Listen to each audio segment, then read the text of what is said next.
you can do nothing about it, right? Because there are no relations between the United States and North Korea. So even though we have attribution and law enforcement rules, can you do anything about it? Well, you're certain. Well, again, like it depends. If that money hits centralized exchanges, then you can do something about it. You can freeze those assets, but it requires you to track those assets in real time over many months and sometimes years when that money starts moving finally, and see if they make mistakes. And that's the advantage of maybe our industry versus, or maybe a disadvantage, our industry versus, I guess, traditional finance.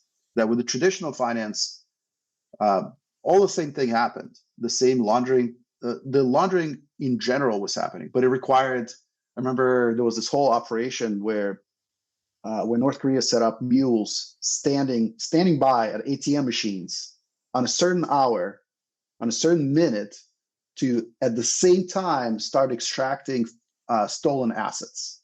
Wow.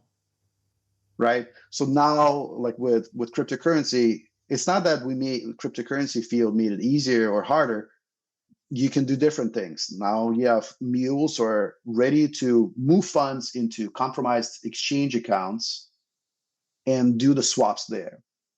So there are some advantages and disadvantages, but the advantage is that we can actually see the mules operating and trying to launder those assets, whereas in traditional finance, by the time the card goes into the ATM machine or someone walks into a bank with fake identity to cash out stolen proceeds, they're gone. And it's very hard to get that record.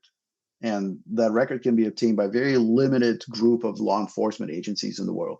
Where for us, it's all open. We can see them moving money to this one exchange or to this other swap and so on. We can track them all together. As you mentioned, the open source SOC, there's also the open source investigations where we all are watching this.